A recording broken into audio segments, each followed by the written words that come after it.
Le professeur Lessig va faire une petite introduction tout de suite. Toutes mes excuses, je vais parler de cette idée si tôt le matin, après la longue soirée d'hier, mais pensez à un alcoolique. Un alcoolique, il ne s'agit pas d'alcoolique dans la rue ou même d'un ancien alcoolique qui a pu s'en remettre grâce à Alcooliques Anonymes, mais un alcoolique de base. Quelqu'un qui travaille d'arrache-pied pour justement arriver à maîtriser son alcoolisme.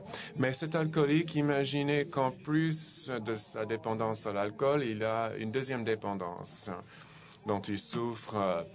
Et ce n'est pas une dépendance qu'il garde chez lui toute la journée, ce n'est pas un ancien camé de la drogue, mais c'est néanmoins une addiction supplémentaire qui détourne son attention. Il a donc deux addictions, deux choses, deux dépendances qui le tiraillent, qui le rendent vulnérable, qui le rendent même dangereux, car il est susceptible aux tentations.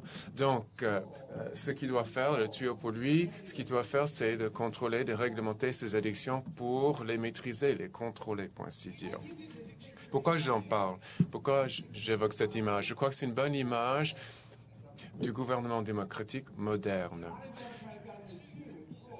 Parce qu'il y a ces deux choses qui nous tiraillent à chaque fois. Et il y a cette sorte de folie. Il y a la folie d'un côté, le peuple pousse le gouvernement de faire quelque chose qui n'est pas dans l'intérêt public. Pensez à Eva Peron ou pensez au populisme qui a créé les bulles bancaires et d'immobilier aux États-Unis. Ou pensez à l'addiction aux intérêts spéciaux, c'est-à-dire que ceux qui sont déjà en place essaient toujours d'influencer le gouvernement pour pouvoir en tirer les avantages aux États-Unis. Tout au moins, pensez à différentes questions politique où on voit ce genre de problème. Donc, tous ces intérêts tirent dans différents sens tout le temps. Donc, ça fait que le gouvernement est toujours vulnérable. Comme disent les défendeurs de liberté, c'est dangereux car on peut toujours exploiter cette tentation. L'une de ces deux sources peut exploiter cette situation. Il y a en tout cas les tentations de ceux qui sont déjà en place, des sortants, des pouvoir existant. Alors l'Internet, si c'est quelque chose, c'est une plateforme, c'est une architecture. C'est une architecture comportant des conséquences. Une architecture qui permet l'innovation ou qui permet tout au moins un certain style d'innovation, un certain genre d'innovation. Si on regarde l'histoire de l'innovation chez Internet, Netscape a commencé, il s'agissait de quelqu'un qui n'avait pas terminé l'université. Hotmail, c'était un immigré indien qui a été revendu à Microsoft pour 400 millions de dollars. ICQ, démarré par un jeune Israélien et son père était ici, l'a revendu à AOL pour 400 millions de dollars. Google a démarré, il s'agissait de deux mecs de Stanford qui n'ont pas eu le diplôme. Napster, c'était quelqu'un sans diplôme et quelqu'un d'autre qui n'était même pas allé à l'école, qui est ici aujourd'hui. YouTube, démarré par deux étudiants de Stanford. Skype démarré par des jeunes du Danemark et de la Suède. Et puis, bien entendu, Facebook et Twitter démarrés par des enfants. Alors, qu'est-ce qui réunit toutes ces innovations? Qu'est-ce qu'elles ont en commun? Elles ont toutes été faites par des enfants, des non-diplômés et des non-américains, c'est-à-dire des gens de l'extérieur. Voilà ce qu'a permis cette architecture. Les gens de l'extérieur, des nouveaux, ont pu innover. Alors, l'innovation de la part des gens de l'extérieur est une menace pour ceux qui sont déjà à l'intérieur. Skype a été une menace pour les entreprises de téléphonie. Skype, menace pour les entreprises de télévision. Netflix, une menace pour le câble. Twitter, une menace pour quelqu'un qui est sain d'esprit. Donc, ceux qui sont sous menace répondent à la menace. C'est-à-dire que ils vont se retourner vers l'État démocratique moderne et ils vont utiliser la drogue préférée. Aux États-Unis, cette drogue, c'est en fait beaucoup d'argent pour les campagnes, pour ceux qui doivent faire campagne politique, afin de s'assurer justement contre l'arrivée de cette menace qui pèse sur ceux qui sont déjà en place. Voilà, je pense, qu'a raté le président Sarkozy hier. Et la question de Jeff Jarvis, il a dit, le principe pour le G8, c'est que l'État ne doit pas nuire. Le président Sarkozy a dit non, mais nous avons des questions politiques, des décisions politiques importantes à résoudre. Mais voilà ce qui est important. Nous comprenons très bien qu'il y a des questions très difficiles à régler. S'agissant de la vie privée, de la sécurité, des droits d'auteur, des monopoles, on comprend ça très bien. Mais le problème, c'est quand on ne fait pas confiance aux réponses apportées par le gouvernement. Alors, il y a une bonne raison pour ne pas leur faire confiance, car à chaque fois qu'il a fallu apporter une réponse, la réponse apportée par le gouvernement démocratique moderne, ça a été en fait, faire quelque chose qui était très positif pour ceux qui étaient déjà en place sans tenir compte, sans vraiment donner une réponse qui puisse vraiment encourager plus d'innovation. Par exemple, pensez aux droits d'auteur, à ces questions-là. Bien entendu, il nous faut un système de droits d'auteur qui garantisse que les créateurs soient rémunérés, qu'on puisse sécuriser leur indépendance pour qu'ils puissent créer.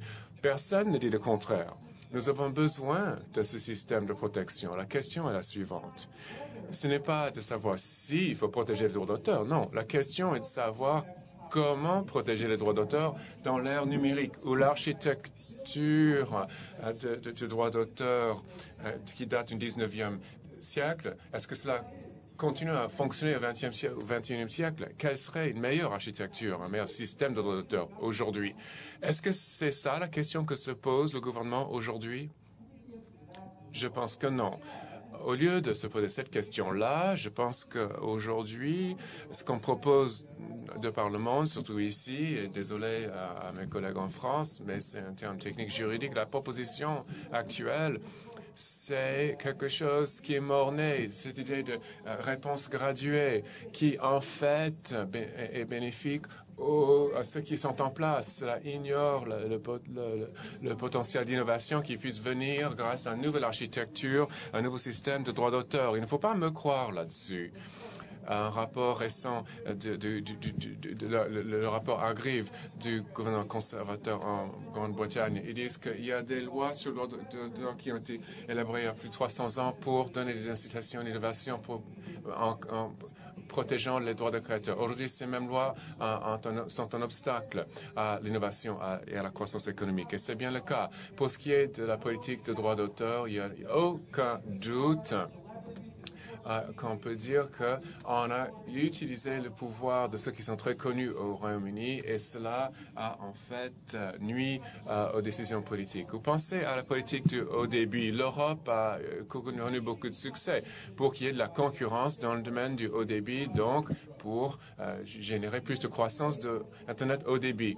Par contre, aux États-Unis, tout cela était un échec retentissant.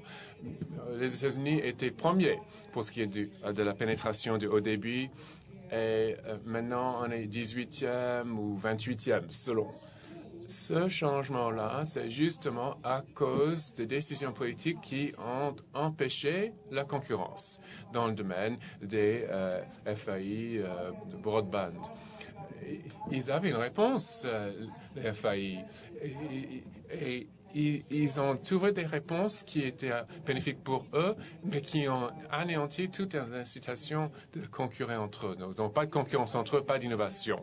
Si on regarde ces exemples, je crois que c'est tout à fait juste de dire qu'on est sceptique par rapport aux réponses des gouvernements modernes démocratiques. Il faudrait qu'on leur dise, faites attention à ceux qui sont déjà en place et qui vous proposent des solutions, car ceux qui sont en place, que eux veulent, ce n'est pas la même chose que vous. Vous êtes décideurs politiques.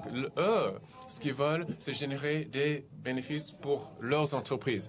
Vous devez vous occuper du bien public. Et c'est tout à fait juste si nous, on dit que jusqu'à ce qu'on trouve une solution à ce problème d'addiction, il faut qu'on insiste sur un minimalisme pour ce qui est de l'intervention de l'État. Le minimalisme dont Jeff Jarvis a parlé quand il a dit ne pas nuire. L'Internet qui accepte les principes d'ouverture, de liberté d'accès, un réseau neutre qui puisse garantir justement l'accès ouvert, afin de protéger ceux qui sont à l'extérieur pour l'instant. Car ce qu'on sait de cette réunion et de son rapport par rapport à l'avenir de l'Internet, il ne s'agit pas de Twitter, ni de Facebook, ni de Google. ni même de Rupert Murdoch. L'avenir de l'Internet ne se trouve pas ici. Il n'a pas été invité. Il ne sait même pas comment se faire inviter, car pour l'instant, il ne s'intéresse pas au forum, aux politiques comme là. Donc, le moins qu'on puisse faire, c'est de préserver l'architecture du réseau qui protège l'avenir, qui n'est pas encore là dans cette salle. Merci beaucoup.